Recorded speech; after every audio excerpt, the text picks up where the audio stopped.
What's happening, everyone? Dingo here. We're in Florida today, driving up from Fort Lauderdale to my mates Carl and Ryan from Primitive Predators.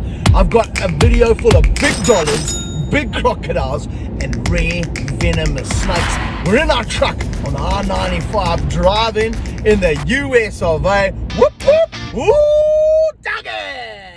The time has come, saltwater crocodile time. Carl's giving this little African boy over here the best experience ever, seeing a saltwater crocodile come out. Hey, Carl? Yeah, oh yeah. What do you call it? Porpoise out. What do you call it when it comes out? He really does porpoise out of the water. He's grabbed the platform many times.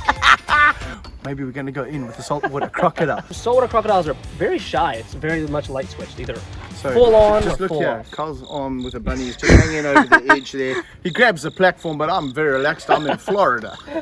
So I use the rocks to get his attention, to get him up from the depth, because he's hanging down in the bottom, which is 8 foot deep. We haven't gotten on film though, but when I throw the rocks in, usually he'll come up from the depths with his mouth wide open, grabbing whatever he can. Yes! Come have a look.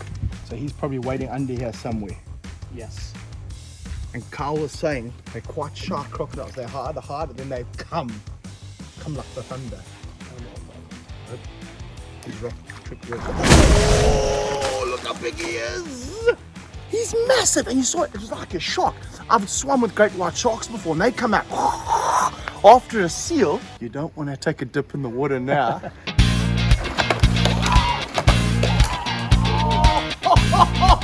Boom! Saltwater crocodile. Rex's favorite animal on the planet. And as you can see, those teeth, that jaw, tougher than woodpecker lips, comes up. Ba-ba! I'm gonna owe Carl some poles at the end of the day. Look at that. That was one bite. You heard the sound of it. You heard the pressure of it coming down. Look at the size of the teeth. Look at my thumb. Even my thumb can fit inside there.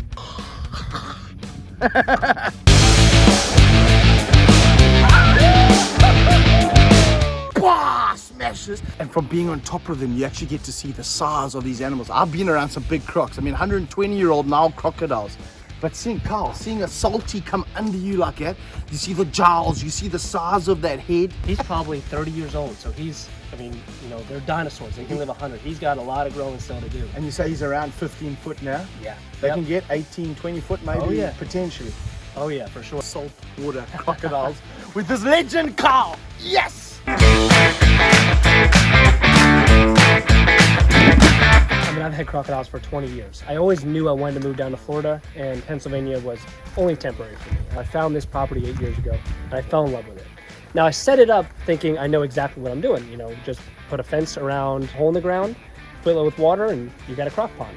But throughout the years and dealing with the crazy rains, which, I mean, you guys have had in South Africa recently, hurricanes here, great natural ponds are a maintenance nightmare because the crocodiles are always digging. It's just so much work.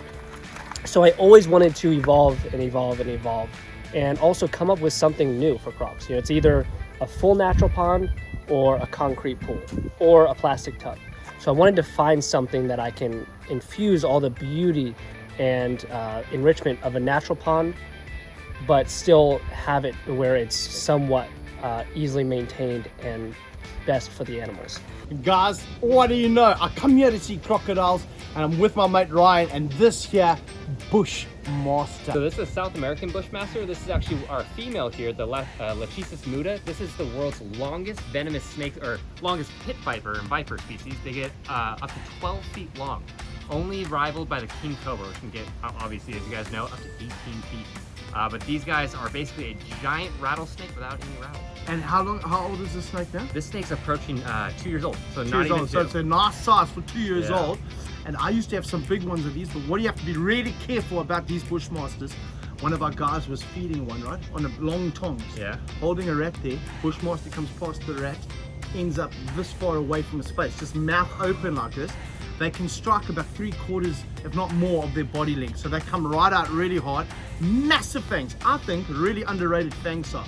Yeah, everyone talks about the gaboon having the world's longest fangs. I'd like to see the fangs on a 12-foot Bushmaster. Scary, scary snakes, but we love them. Now, talking about Nile crocodiles, the crocodiles in here are some of the rarest Nile crocodiles on the world, probably the rarest. Parboiled Nile crocodiles that Carl got recently from my homeland, South Africa. And you can see this one over here, all the white underneath the jaw there. There's another one in the water here. And Carl, how stoked to you to have piebald Nile crocodile? I mean, it's one of those morphs that I've always absolutely loved in alligators. So to see this in a Nile crocodile, my favorite species of crocodile, I mean, what more could I ask for? Nothing, because I didn't even know they existed, and I lived with where they came from. How awesome is that? I feel like I kind of stole them from you, from them being right down the road from you. I feel like that too.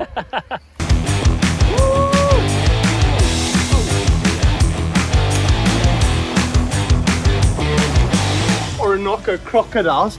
First experience ever in my life with these animals. How's that? They're super quick. I didn't know they were so fast. They've been out here, they've been moving around, and then, as Carl was saying, they swing up, and you don't know if they're coming at you or they're going past you. Most of the time, coming past you like a steam train. But they're super quick. Super quick. Remind me of our slender snouts a bit, just because they just move quickly like that. And they're a larger species, you know, and so obviously there's quite a bit of mass behind them, but obviously with them being a fish eater, they're so fast. Yeah. So the fish eater, more slender snout, just they have to move quickly to catch fish. Compared to something like a Nile crocodile catching a wildebeest or a zebra or something like that, they come out big, crunching jaw pressure. These guys, whoo, quick through sideways motions, having the time of my life. Primitive predators. If you haven't followed them, what's wrong with you? Go link down below. Primitive predators.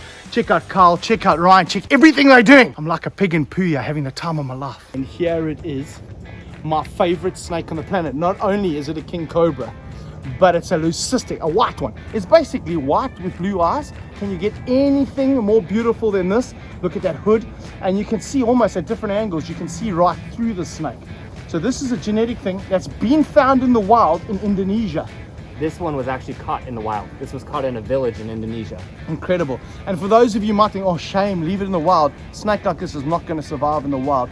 Too many predators, monitor lizards in Indonesia, all of those kind of guys, they're going to eat a snake like this, Well, no even problem. The people didn't go. There was another one caught a month later. The villagers killed it. That's heartbreaking. I mean, and that's what these channels are all about. That's what the guys here, Primitive Predators, are doing. It's what they do on their channel. That's why they've got animals like this. Is we want to educate people that these are not evil, ugly monsters. Crocodiles, not evil, ugly monsters that you want to kill, but they're magnificent animals. When I look at this animal here, I'm completely blown away by it. I think it's one of the most intelligent and beautiful animals I've ever seen in my life. Look at this. So I'm coming now. This is like quite a threat display for a snake like this. Not even trying to bite. Super chilled out. You've done great work with the snake, right? Look here, standing its ground saying, I'm a king cobra, dingo. And even if you're from Africa, I'll bite you on the nose. But it's not aggressive, it's not even hissing. It's got these tongue flicks coming out. Leucistic king cobras, highlight of my trip. How's this? I'm in Florida, sweating like a pig here in a beautiful warm weather next to a prehistoric animal and in a place you got ferns. I feel like I'm in Jurassic Park. It's you can hear those, what are those beetles? Cicadas? Like cicadas, yeah. You can hear the cicadas making a noise. Feels like we're in the jungle. The animals, tip-top condition, all of them, super quick. And I'm looking at the back of the leg. I'm seeing those beautiful scales on the back of their leg, almost like a fin, massive big tails, hard armored osteoderms all over their body. And one of the most beautiful crocodiles I've ever spent time with in my entire life. Now, mate, what's amazing for me, and I don't know what you love about crocs, but when we come up to a croc like this, you might as well be next to a velociraptor or a T-Rex. It's like a living dinosaur in front of you. I don't know, people say dinosaurs were more like birds, but how do you look at that foot structure, the head, the teeth coming out, and not just think you're in prehistoric times? Yeah, it is straight out of Jurassic Park, you know, these animals and these enclosures even, you know. Oh, and that's what we're doing at the sanctuary. We want to kind of replicate some of the Jurassic Park enclosures because it gives you such a Jurassic Park feel here. Now in here, guys, we got Chappa, a massive American alligator, and it's one of the rescue alligators that Carl's worked with. Look at that! I want you to have a look at Carl's shoes, guys. We got a bit of a situation here. Let me show you a fashion nightmare over here. What is that? It's got pink, Carl, it's got yellow, it's got... And the other problem is the same color as a rat, except for the pink and the blue. So what's happening is he's often coming and he's going for the rat. So how do I get my team just to stand there and throw me rats while I'm talking on camera. You have a phenomenal support team here. Primitive Predators is a whole team. It's not just this guy. Yes, he just stands there, he puts his hand up, boom, rats in his hand. He can't throw for nothing though, as you can see there. There you go. But watch. Part of the team. And skadoosh! Oh, come on. I'll teach the throwing, you teach the catching, all right? What a team, guys. But this is what it's all about, and this is what Carl wants to do. Carl, you want to create a facility now, because you're not happy with what you got now. You want to expand. Never happy. Never happy. Man after my own heart.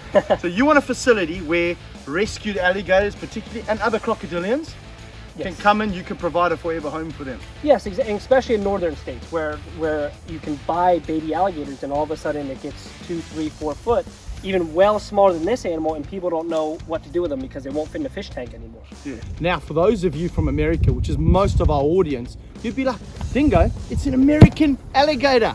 For me, I love American alligators. You can spend more time with him. You can get up here. He's a big, beautiful boy. And my boy, look at him. And I love how big and dark he is. And look at you looking right in his mouth. And that's what we want to do in these videos. That's what Carl wants to do here too, is give people experiences where they can see these animals through our eyes, where you can see this big dinosaur and be like, I'm falling in love with it, because that's what's happening right now.